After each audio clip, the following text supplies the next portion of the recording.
now. Anyway, my mechanic, my neighbor, friend, Chris, across the street, somebody gave him a lot of old power equipment. And like, I'm talking not like hand tools. They gave him a commercial stand-up. It's about 6.5 feet tall bandsaw. I mean, the whole thing is iron. It's old, but you know what? It runs. And then they gave him a planer, a table saw, chop saw. Oh geez, what else is over there? I can't. There's got to be 7 or 8 pieces of equipment over there for like a carpenter shop. All old, all big, all working. So he says, I got it for nothing. I don't know what I'm going to do with it. Well, I told him, don't scrap it. You know, because he's a scrapper, so he'll scrap it for iron. He goes, oh no, I'm not going to scrap it. I said, well, if you're going to sell it, I'll take it all. That's all there is to it. I'll take it all. I said, because I can use all of it. And, you know what, we're going to go down past my old house. Yeah. So, I kind of left him alone. So I called him today, just now, to let him know that I'm going into New Haven, and when I come back, he gave me a price of $20 for the table saw. I mean, this stuff is phenomenal, you know. They'll probably charge me $20 for the drop saw or the chop saw. The planer, if I get that, he may give it to me for $10. I don't know. But whatever it is, it's worth it. However, he did say he may want to keep the bandsaw and a few other of the pieces, which the bandsaw I really needed. But, you know, I mean, you know, it's his. You know, I can't force him into selling it tonight. But anyway, I got a feeling that he'll probably just say, here, you know, give me something for it. Or if I make him an extremely good offer, and to him, that would be $50 for the piece. You know, I mean, you know, he goes out. This guy does not stop. He really doesn't. He comes out of the house as soon as it's light.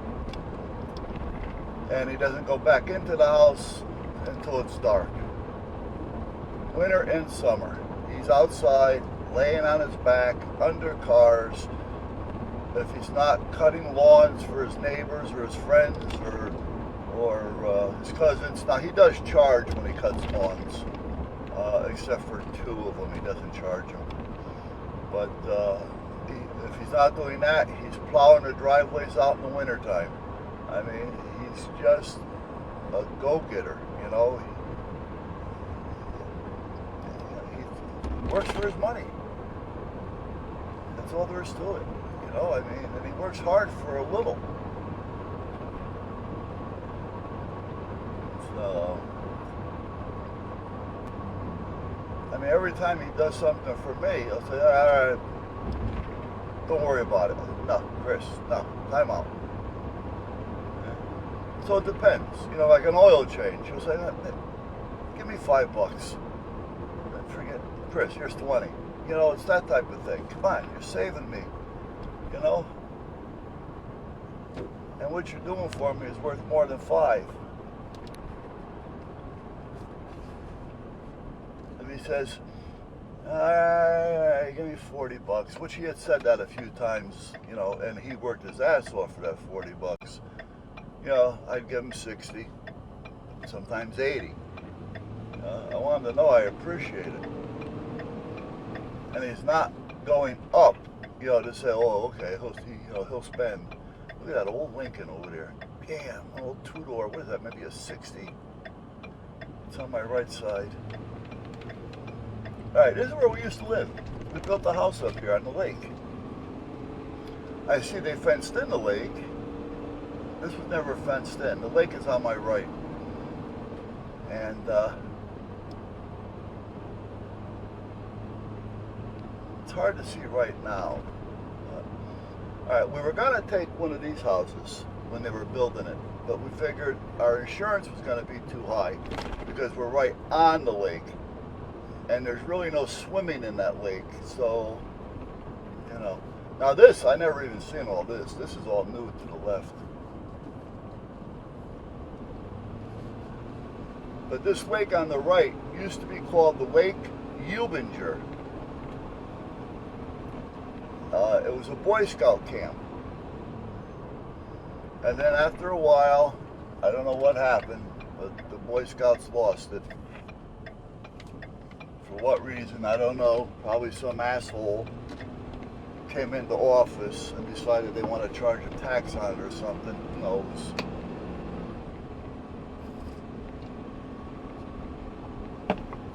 And here's a story for you. But, yeah, so at that point, they kind of lost that. And once they did, everybody started building. Now all this to the left of me, this all used to be woods. So apparently they're going to build up here too. To the right of me, these weren't here when we were up here.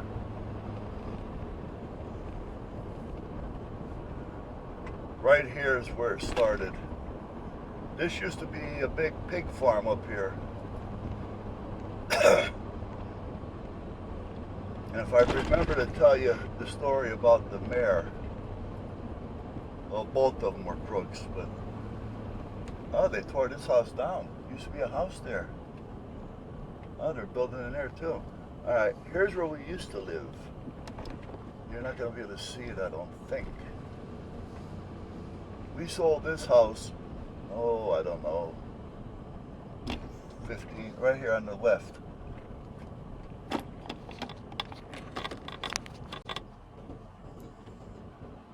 And there's about a half-acre of property back there.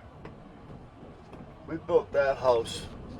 We actually didn't hand build it, but we had it built while we were watching them and changing in the floor plans and all that.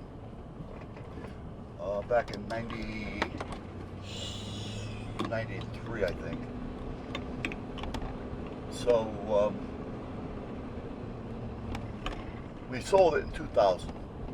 Yeah, that's what it was. Because we needed something smaller. We built that and then we found out we really didn't need it. Well, you know what? We were spending so much time. That's Aaron Road. Aaron Road.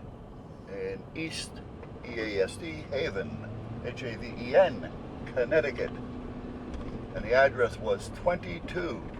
Look it up on Google. 22 Aaron Road, East Haven, Connecticut. Anyhow,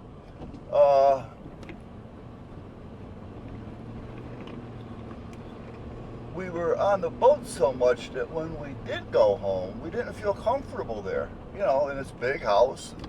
We go home, we do laundry, we clean the house, even though we weren't there, you still have to clean it. We hang out there for a couple days and then back to the boat again. So we said, we don't need this big house. There was 3 bedrooms up. It was an oversized. If you look at it, it's bigger, and it's got an overhang in the back as well. Well,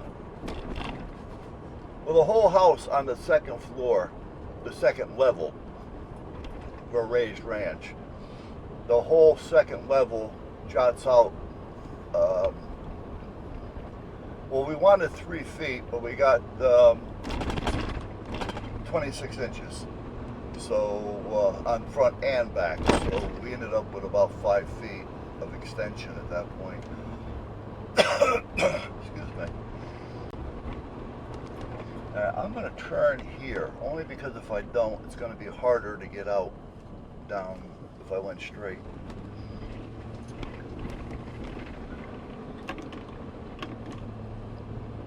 So anyhow, this is Foxen.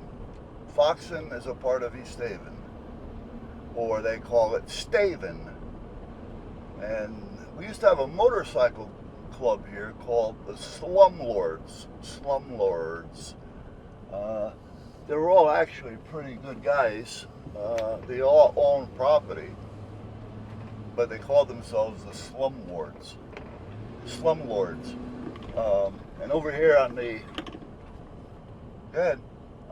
left-hand side of me, that's the Foxen Liquor. That used to be Bada's Liquor Shop, and Tommy Bada used to live right on the corner.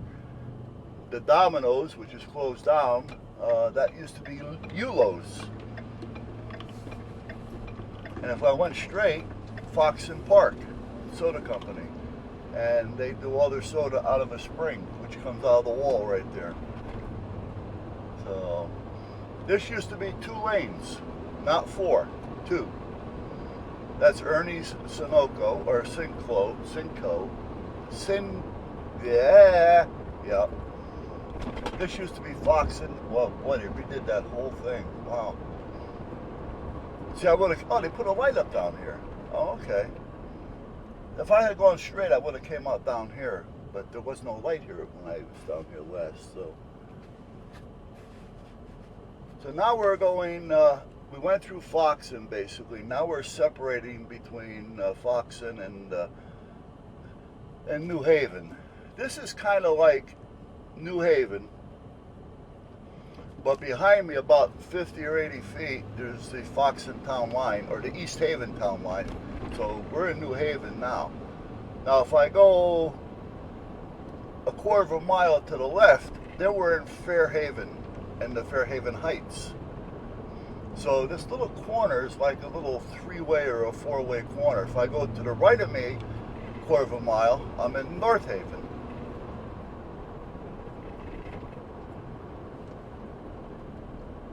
There's actually a corner of East Haven, which has East Haven, North Haven, Branford, and North Branford, all connected within 1 block on 1 street. It's like when you're driving up this block, which is about, I don't know, maybe 500 yards. The last I know, it had been a while. I think there was something like 19 houses on the block. So it was more than 400 yards. But meanwhile, if you're driving up the street, on the left of you was East Haven. On the right of you was North Haven. Well,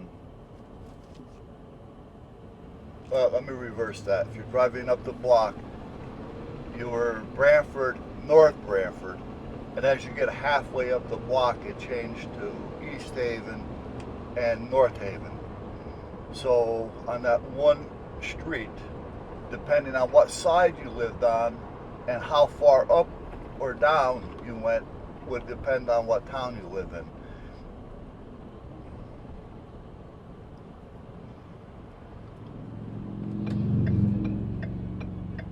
And it was really, yeah. Then all the towns all used to argue who's going to plow the street, who's going to do the trash. Oh, it was a nightmare.